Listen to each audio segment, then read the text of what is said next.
السلام عليكم ورحمة الله وبركاته. ازيك حبايبي؟ عاملين ايه؟ يا رب دايما تكونوا بصحة وعافية وخير.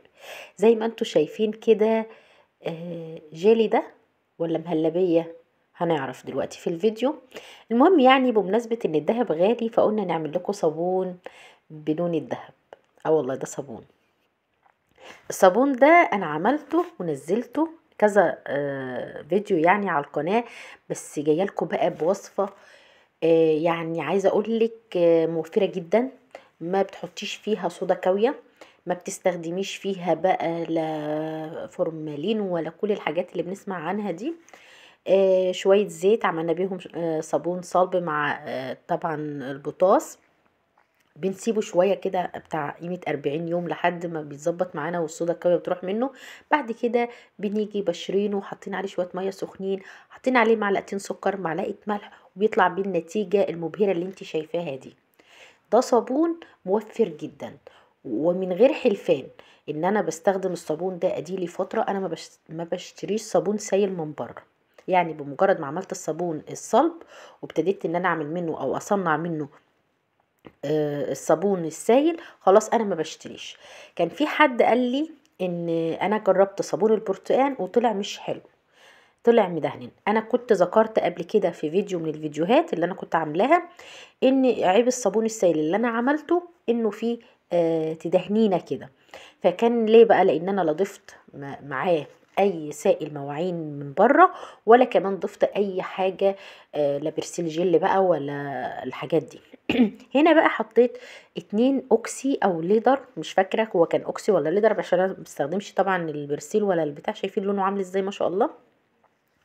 قطع تدهنينه نهائي. فده صابون امن تقدري تغسلي بيه المواعين. هنشوف الرغوه بتاعته حاجه كده موفره وسهله وبسيطه في ظل الاسعار الغاليه اللي احنا بنشوفها كل ساعه ده. فممكن تعملي ده في البيت بشويه زيت وشويه يعني معلقه بوتاص. مش هتكلفك حاجه. بس طبعا الصابون ده ما بتستخدمهوش غير بعد فتره من الوقت. يعني بنعمل الاول الصابون الصلب من الزيت وبعد كده بسيبه فتره وبعد كده بشتغل بيه زي ما هتشوفي معايا دلوقتي انا هشتغل بيه ازاي.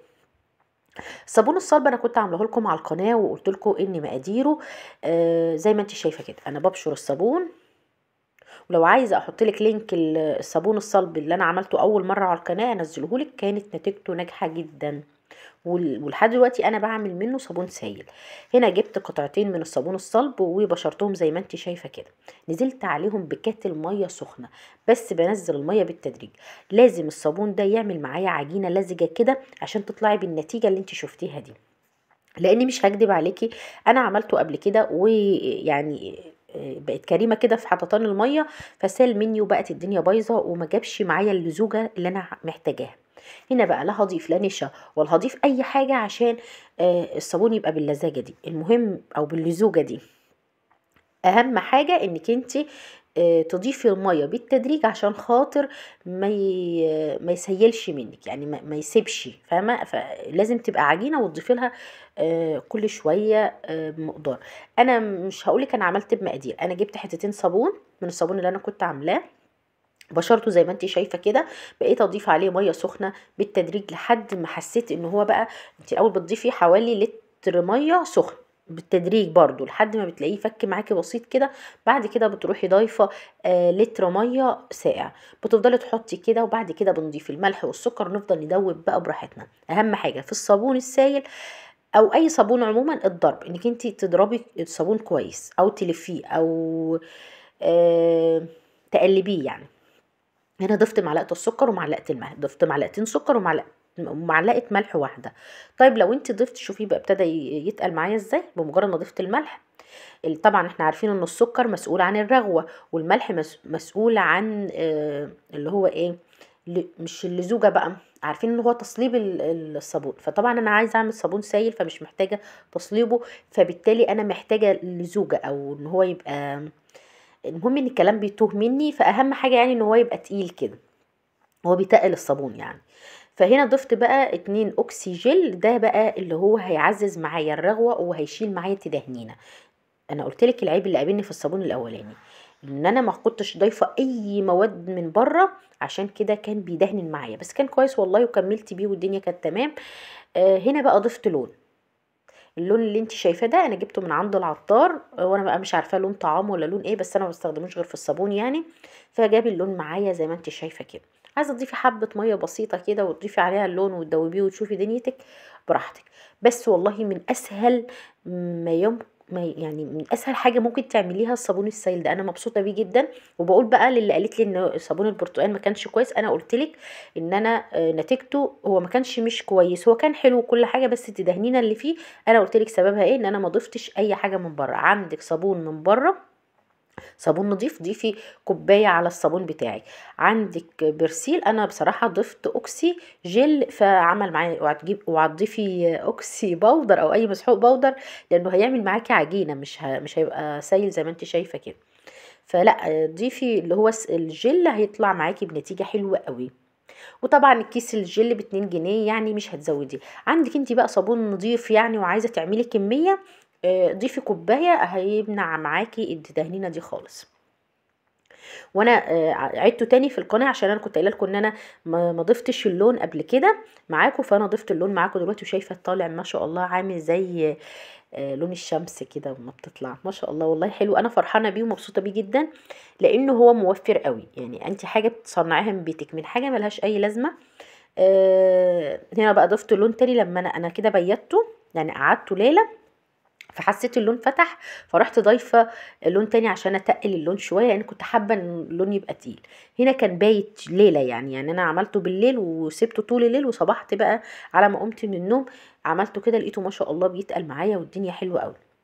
فزي ما انت شايفه كده، ولو لقيتيه خف معاكي ضيفي معلقه من الملح، لو لقيتي الرغوه قليله ضيفي معلقه من السكر، يعني الكميات دي على حسب ما انت بقى بتستخدمي. طيب لو انت لقيتيه تقيل قوي زودي ميه. طيب لو خف منك سيبيه، هو مع الوقت بيتقل، بس حاولي تنزلي الميه بالتدريج عشان خاطر يديكي نتيجه زي ما انت شايفه كده. بالنسبه بقى للصابون الصلب، انا هنزل لكم ان شاء الله الرابط بتاعه في التعليقات ان شاء الله، او تعليق مثبت، او في